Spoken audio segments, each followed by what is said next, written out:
पहली भक्ति कई श्रवण, बीजी मनन, तीजी कीर्तन। श्रवणम मननम कीर्तनम यस्यम शिवम महापूजा। ने त्यारे व्यासजीने प्रश्न कर्यो કે જેનાથી શ્રવણ ન થાય, જેનાથી મનન ન થાય, જેનાથી કીર્તન ન થાય, એને મહાદેવની પૂજા કેવી રીતે કરવી? માતાઓ ધ્યાન આપજો કથામાં. શ્રવણ થાય નથી વાંધો નહીં, મનન થાય નથી વાંધો નહીં, પણ કીર્તન ન થાય એનાથી પૂજા કેવી રીતે કરવી? અને ત્યારે વ્યાસજી બોલે છે કે જેનાથી શ્રવણ ન થાય, જેનાથી મનન ન થાય, જેનાથી કીર્તન ન થાય, એને જીવનમાં લિંગ પૂજા કરવી. કઈ પૂજા કરવી? શબ્દ સાંભળો, કઈ પૂજા કરવી? જી. જે વ્યક્તિ શિવને સવારમાં એક લોટો પાણી ચડાવશે, જે મહાદેવના લિંગ પર એક લોટો પાણી ચડાવશે ને, એને બધી જ મનની મનોકામના પૂર્ણ થશે. અને ત્યારે તમામ ઋષિ મુનિએ કીધું કે એ લિંગ પૂજા કઈ રીતે થાય અને કયા સમયે થાય? લિંગ પૂજા કઈ રીતે થાય અને કયા સમયે થાય? અને લિંગના પ્રાગટ્યની કથાની માતાઓ બહેનો શરૂઆત થઈ છે. લિંગના પ્રાગટ્યની કથાના શ્લોકમાં અમારા વિદ્વાન મહાપુરુષો કહે કે બે હાથ જોડી અને જેનાથી શ્રવણ ન થાય, જેનાથી મનન ન થાય, જેનાથી કીર્તન ન થાય, એને ભગવાનની પૂજા કેવી રીતે કરવી? અને ત્યારે વ્યાસજી બોલે છે કે એકવાર બ્રહ્મા અને વિષ્ણુ બંને વચ્ચે યુદ્ધ થયું છે. માતાઓ બહેનો, ભગવાન સમુદ્ર નારાયણની દીકરી એટલે માં લક્ષ્મીજીના સમુદ્રના ગોદમાં વિષ્ણુ ભગવાન બેઠા હતા.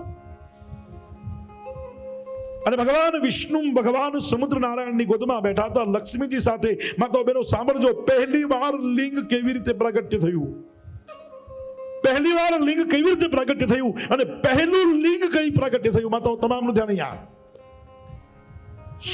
સ્ફટિક શિવલિંગ, રુદ્રાક્ષ શિવલિંગ, પથ્થરનું શિવલિંગ, પારદનું શિવલિંગ, બરફનું શિવલિંગ, અનેક પ્રકારના શિવલિંગો શાસ્ત્રમાં બતાવ્યા છે, પણ પહેલી વાર પૃથ્વી પર કયું લિંગ પ્રાગટ્ય થયું? ध्यान से सुने कथा कि भगवान विष्णु बराबर सुता था लक्ष्मीजी साथे, समुद्र नारायण ની દીકરી સાથે સુતા હતા. અને એ સમય એમ કહેવાય કે બરાબર ત્યાંથી આગમન થયું અને બ્રહ્માજીની આવ્યા. બ્રહ્માજીની નજર ભગવાન વિષ્ણુ પર પડી અને ભગવાન વિષ્ણુની નજર બ્રહ્મા પર પડી.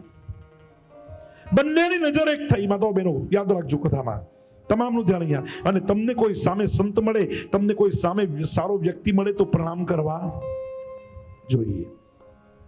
આજે અમારે અઠવા ગામમાં એમ કેવું છે કે તમે સવારમાં નીકળો ને અને સવારમાં તમારાથી એક દિવસની મોટી ઉંમરનો કોઈ વ્યક્તિ મળે ને એટલે પ્રણામ કરવા જોઈએ. તમને કોઈ બ્રાહ્મણ મળે તો પ્રણામ કરવા જોઈએ. તમને કોઈ સંત મળે તો પ્રણામ કરવા જોઈએ. તમને કોઈ કપાળમાં ભસ્મનો તિલક વાળો વ્યક્તિ મળે તો પ્રણામ કરવા જોઈએ. પ્રણામ કરવા, વંદન કરવા. અને બ્રહ્માએ વિષ્ણુ ભગવાનને પ્રણામ કર્યા અને વિષ્ણુએ બ્રહ્માને પ્રણામ કર્યા.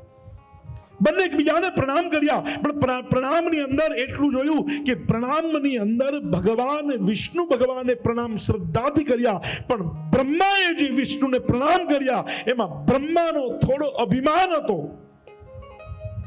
અને અભિમાન બ્રહ્મા નહીં હતો કે હું બ્રહ્મા પોતે, કથા સાંભળજો ધ્યાનથી, હું બ્રહ્મા પોતે અને મને વિષ્ણુ દૂરથી પ્રણામ કરે છે, ખાલી મને વંદન કરતો નથી, મને પ્રણામ કરતો નથી, મને દંડવત કરતો નથી. એટલે બ્રહ્મા વિષ્ણુ પર ક્રોધ કરે, વિષ્ણુ બ્રહ્મા પર ક્રોધ કરે.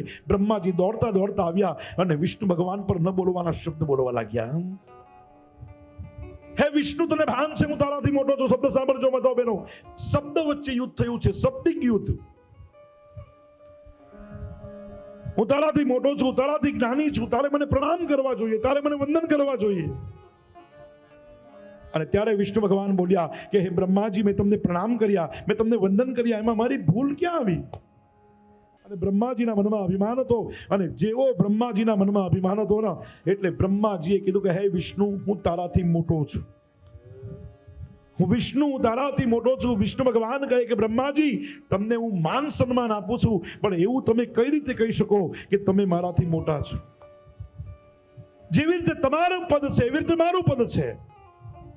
અને તે સમયે બ્રહ્માજી ન બોલવાનું બોલી ગયા અને એક શબ્દ બ્રહ્માજી એવું બોલ્યા કે હે વિષ્ણુ, હું તારી સાથે યુદ્ધ કરીશ તો તને ખબર પડશે કે તારા કરતા મારામાં તાકાત વધારે છે, તારા કરતા મારામાં જ્ઞાન વધારે છે, તારા કરતા મારામાં શક્તિ વધારે છે.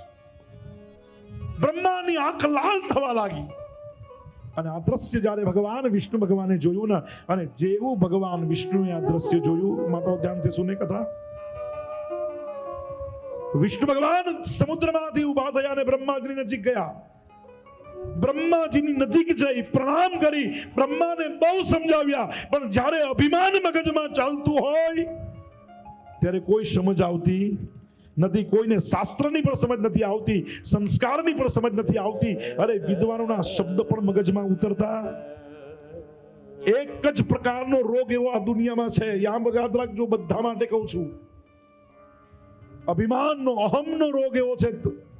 એ જો શરીરમાં આવી જાય ને તો કોઈ પણ પ્રકારની દવા લાગુ પડતી, બોલો, કોઈ પણ પ્રકારની દવા લાગુ પડતી નથી. અહમનો રોગ આ દુનિયામાં શ્રેષ્ઠ ખરાબમાં ખરાબ રોગ હોય તો અહમ છે. અહમ.